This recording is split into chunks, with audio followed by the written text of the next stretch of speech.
अगर गलती हो जाती है तो मेरे से, अगर अच्छाई है तो मेरे गुरुदेव की। ये उपासक सच्चे मार्ग में जो चलता है उसके हृदय की ये गति होती है।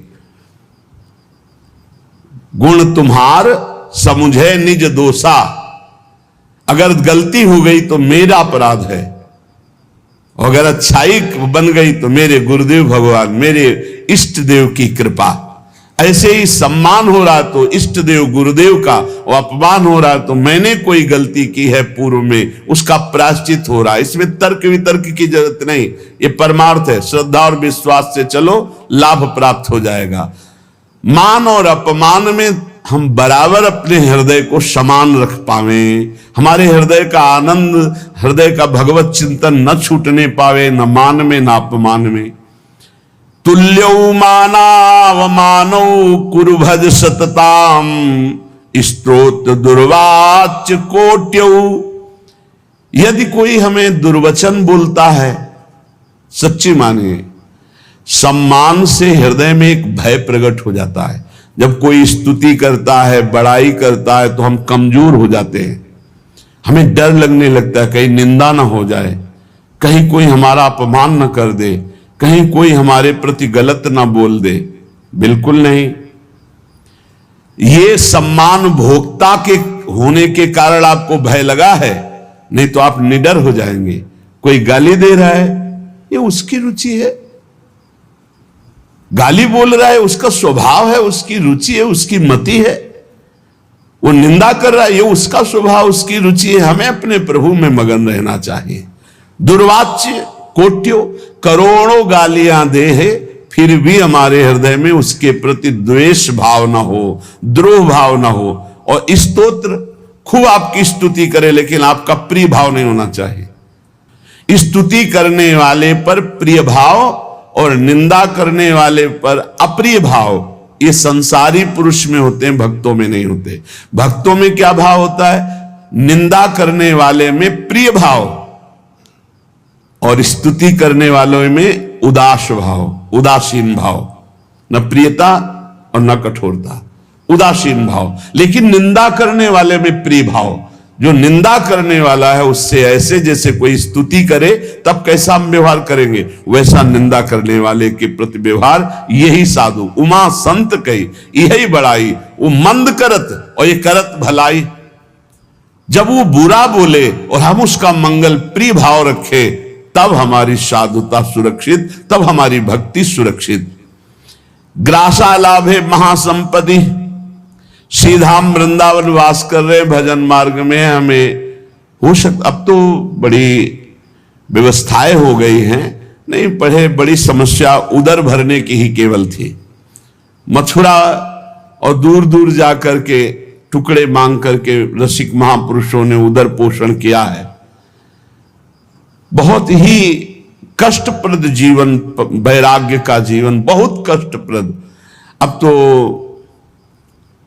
हर सुविधाएं भगवान दिए, फिर भी अगर भजन न हो, भगवत प्राप्ति की प्रबल इच्छा ना हो, तो फिर जीवन ही बेकार है।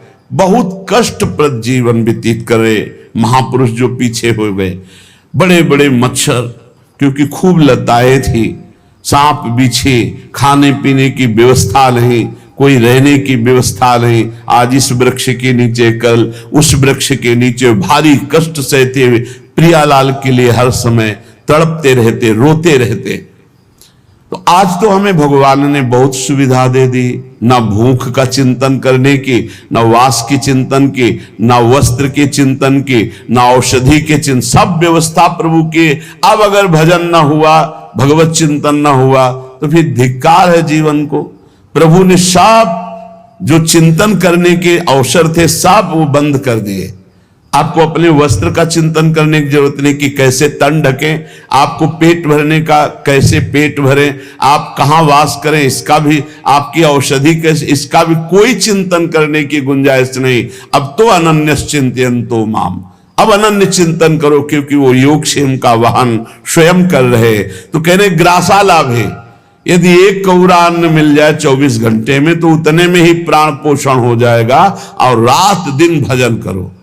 श्रीपाद प्रबोधानंद जी कह रहे हैं, कैसे वृंदावन वास करो? अपने को सबसे नीचात नीच मानकर दूसरों को सम्मान बढ़ाई देते हुए अपना जब अपमान हो या सम्मान हो, दोनों में समान भाव रखें और कोई हमें गाली दे या स्तुति, हम उससे अपने हृदय को बचाए और एक कौरा भी अन्न मिल जाए तो उससे प्राण पोषण कर ले।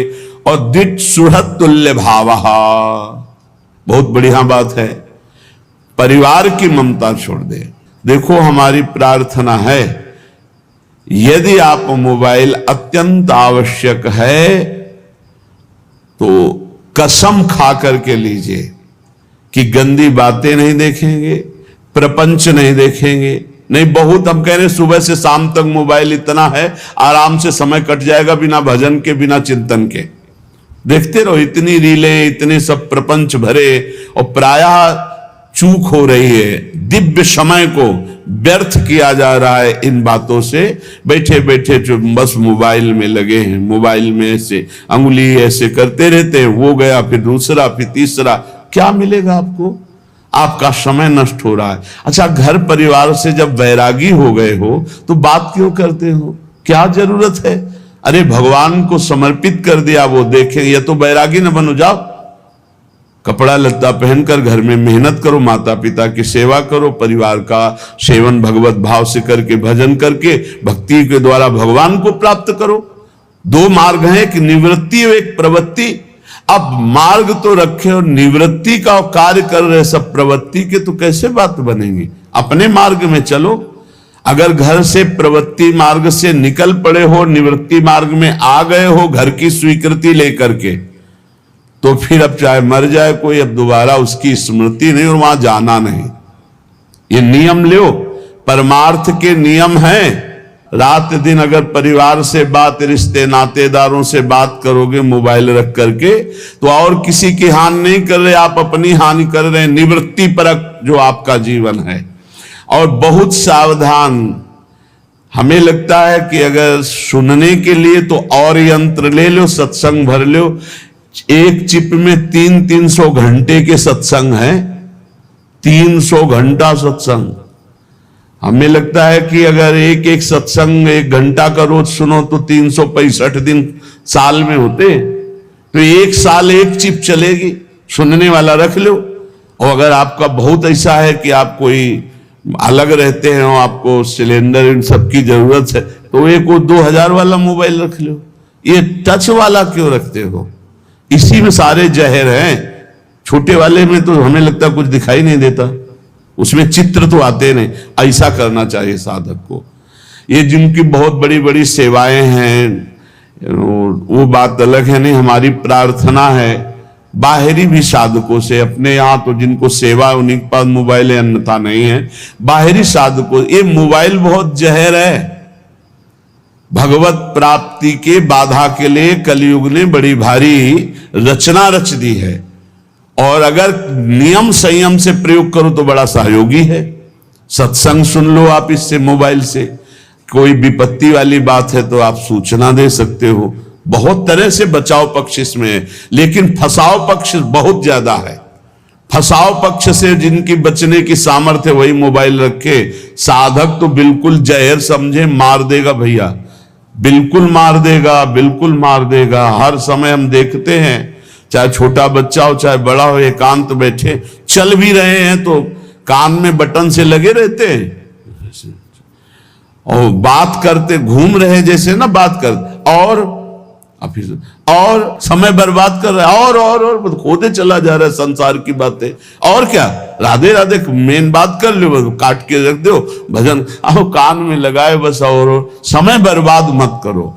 यहां कह रहे हैं कि सुहृद तुल्य भावः।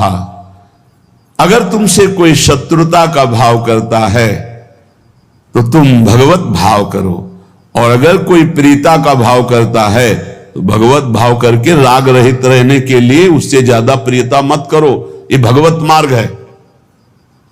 घर परिवार वालों से तो परिवार से संबंध छोड़ दो, पैसे का बल छोड़ दो, किसी से दोस्ती मत करो, शत्रुता तो किसी से भूल के मत करो, तो एकमात्र भगवान का भरोसा, सब व्यवस्था हो जाएगी, सब व्यवस्था।